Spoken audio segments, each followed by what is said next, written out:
आता 5 डिसेंबरला महायुतीचा शपथविधी। 5 तारखेपर्यंत हे राज्य कोणाच्या भरवशावर एक्सपोज करत सुषमा अंधारेंचा सवाल।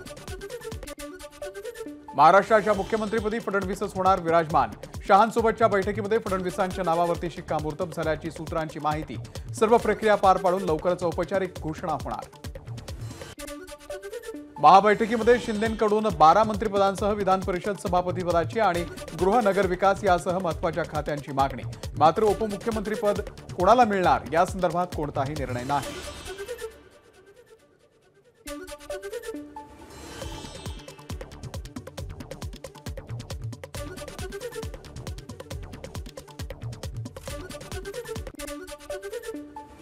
महायुती सरकारच्या नवीन मंत्रिमंडळामध्ये भाजपला सर्वाधिक 20, शिवसेनेला 12 ते 13 तर राष्ट्रवादीला 9 ते 10 मंत्रिपदं मिळण्याची शक्यता।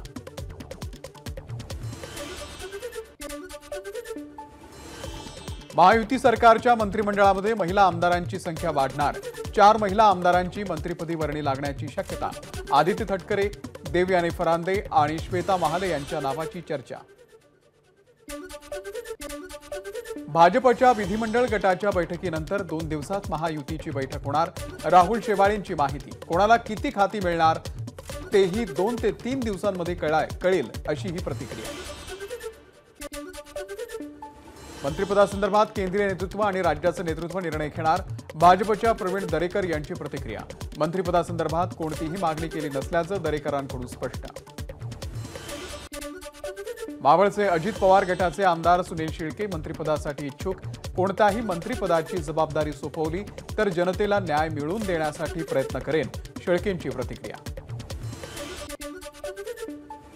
भाजपचे आमदार बबनराव लोणीकर यांनी बोलून दाखवली मंत्री होण्याची इच्छा।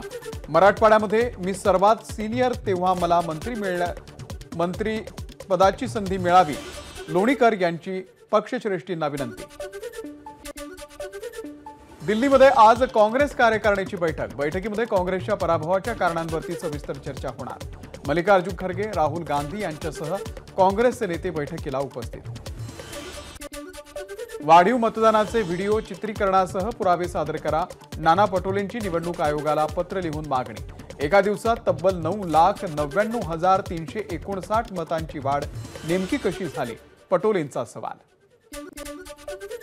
महाराष्ट्रामध्ये ईव्हीएम वरती आक्षेप असेल तर काँग्रेसच्या निवडून आलेल्या आमदारांनी राजीनामा द्यावा। भाजपचे आमदार सुधीर मुनगंटीवार यांचा काँग्रेसवरती हल्लाबोल। विरोधाला विरोध नसेल तर सकारात्मक बाबींवरती राज्य सरकारला सहकार्य असेल। नागपूर जिल्ह्यातील उमरेडचे काँग्रेसचे आमदार संजय मेश्राम यांची प्रतिक्रिया। पालघरमधील 4 विधानसभेच्या जागांवरती फेरमतमोजणीची मागणी। वसई, नालासोपारा, बोईसर, विक्रमगड या मतदारसंघांमध्ये होणार फेरमतमोजणी। फेरमतमोजणीसाठी जिल्हा निवडणूक अधिकाऱ्यांना पराभूत उमेदवारांचं पत्र। राम शिंदेंनी फेर तपासणी करण्याची मागणी करत एक प्रकारे अमित शहा, नरेंद्र मोदी आणि देवेंद्र फडणवीसांनाच आव्हान दिलंय। रोहित पवार यांची टीका। मुंबईमध्ये ईव्हीएमच्या समर्थनार्थ आंदोलन। सदाभाऊ खोत आणि गोपीचंद पडळकर आंदोलनात सहभागी। नाशिकमध्ये देवयानी फरांदे यांचे भावी मंत्री असे बॅनर। हिंदू जनसंपर्क कार्यालयाच्या माध्यमातून लावण्यात आले फरांदे यांचे बॅनर। सिंधुदुर्गमधील पाणबुडी पर्यटन प्रकल्पासाठी केंद्र सरकारकडून 48 कोटींचा निधी। हे पर्यटन स्थळ जागतिक स्तरावरती दर्जेदार करण्यासाठी केंद्र सरकारकडून प्रयत्न। नाशिकमध्ये रामकाल पथ विकासासाठी केंद्र सरकारकडून 99 कोटींचा निधी। देशभरातल्या 40 पर्यटन स्थळांना जागतिक दर्जेदार करण्यासाठी केंद्र सरकारचे प्रयत्न। डॉक्टर बाबासाहेब आंबेडकर यांच्या महापरिनिर्वाण दिनाच्या निमित्तानं रेल्वेकडून दादर स्थानकामधील गर्दीच्या नियोजनासाठीची नवी व्यवस्था। काही रेल्वे आणि महानगरपालिका पूल भीम अनुयायांना तर काही केवळ प्रवाशांसाठी असणार। सामाजिक कार्यकर्ते बाबा आढाव यांचं पुण्यामध्ये उपोषण। आढाव यांच्या उपोषणाचा आजचा दुसरा दिवस। राज्यघटना आणि लोकशाहीची थट्टा सुरू असल्याचा आढाव यांचा दावा। बाबा आढाव यांच्यासारखे खरे सामाजिक कार्यकर्ते लोकशाही वाचवण्यासाठी आंदोलन करतायत। मात्र दुसरीकडे भाजपचं सरकार आल्यानं अण्णा हजारे आंदोलन करत नाहीत। रोहित पवार यांचा अण्णा हजारेंना खोचक टोला। कशेडी बोगदा वाहतुकीसाठी खुला। भोगाव हद्दीमधील गर्डर टाकण्याचं काम पूर्ण झाल्यानंतर वाहतूक सुरू। राज्यात झिकाच्या रुग्णसंख्येमध्ये वाढ। गेल्या 4.5 महिन्यात झिकाचे 100 रुग्ण आढळल्याची आरोग्य विभागाची माहिती। सर्वाधिक रुग्ण पुणे महानगरपालिका क्षेत्रात। गोंदियाच्या सडक अर्जुनी तालुक्यातल्या खजरी गावाच्या जवळ शिवशाही बस उलटली। आतापर्यंत 12 जणांचा मृत्यू, 10 जण गंभीर जखमी तर 15 ते 20 जण किरकोळ जखमी असल्याची माहिती। गोंदियामध्ये एसटी अपघातातील मृतांच्या नातेवाईकांना 10 लाख रुपयांची मदत। काळजीवाहू मुख्यमंत्र्यांची घोषणा। गोंदियातील अपघातामध्ये मृत पावलेल्यांना फडणवीसांनी एक्सवरती पोस्ट करत वाहिली श्रद्धांजली। जखमींना गरज असल्यास खासगी रुग्णालयामध्ये दाखल करण्याच्याही फडणवीसांच्या सूचना। नागपूरमध्ये रानडुकरानं धडक दिल्यानं दुचाकीचा भीषण अपघात। 21 वर्षीय तरुणाचा जागीच मृत्यू। नागपूर जिल्ह्यातल्या कोंढाळी पोलीस ठाण्याच्या हद्दीमध्ये देवळी काळबांडे इथली घटना। मुंबईच्या भांडूपमधील नामांकित शाळेमध्ये 3 अल्पवयीन मुलींसोबत गैरवर्तन।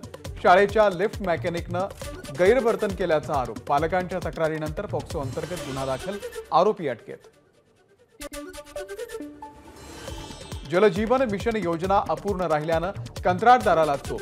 अलिबाग तालुक्यातल्या ताड वागळे ग्रामपंचायतीमधली घटना। मारहाणीचा व्हिडिओ व्हायरल। धाराशिवमध्ये सोयाबीन उत्पादक शेतकऱ्यांची खरेदी केंद्रावरती अडवणूक। त्यावरती ठाकरे गटाचे आमदार कैलास पाटील यांची खुर्चीचा खेळ संपला असेल तर शेतकऱ्यांची काळजी करा अशी टीका। नाशिक जिल्ह्यामधल्या चांदवडमध्ये टोमॅटोच्या शेतात गांजाची लागवड। 12 लाख किमतीची 65 गांजाची झाडं पोलिसांनी केली जप्त। पुण्याच्या निघोजे गावच्या हद्दीमध्ये बेकायदेशीर डिझेलच्या साठ्यावरती छापा। 36 कंटेनरसह 3600 लिटर डिझेलचा साठा जप्त। 9 जणांवरती महाळुंगे MIDC पोलीस ठाण्याच्या हद्दीमध्ये गुन्हा दाखल। छत्रपती संभाजीनगरमध्ये चुकीच्या उपचारामुळे 5.5 वर्षाच्या चिमुकल्याचा मृत्यू। मुलाच्या मृत्यूनंतर डॉक्टरांनी त्याला 11 दिवस व्हेंटिलेटरवरती ठेवल्याचा मृत मुलाच्या वडिलांचा आरोप। या प्रकरणामध्ये 6 डॉक्टरांवरती गुन्हा दाखल। तुळजाभवानी मंदिराच्या दोन्ही महाद्वाराचं स्ट्रक्चरल ऑडिट होणार।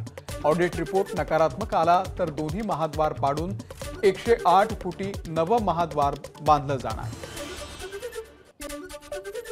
अदानी, संभल आणि मणिपूर, चीन आणि विदेश नीतीच्या मुद्द्यांवरून आज संसदेच्या हिवाळी अधिवेशनामध्ये गोंधळ सुरूच। लोकसभा, राज्यसभा सोमवारपर्यंत स्थगित। 4 दिवसात झालं फक्त 40 मिनिटं काम। पंतप्रधान नरेंद्र मोदी आजपासून 3 दिवसांच्या ओडिशा दौऱ्यावर। 3 दिवस ओडिशामध्ये मुक्काम करणारे मोदी पहिलेच पंतप्रधान। मोदी DGP IG परिषदेमध्ये भाग घेणार। संभल हिंसाचाराच्या सुनावणीच्या दरम्यान मशिदीचा सर्व्हे रिपोर्ट उघडू नये, सुप्रीम कोर्टाचे आदेश। 8 जानेवारीपर्यंत या प्रकरणात कोणतीही कार्यवाही न करण्याचे निर्देश। ABP माझा, उघडा डोळे बघा नीट।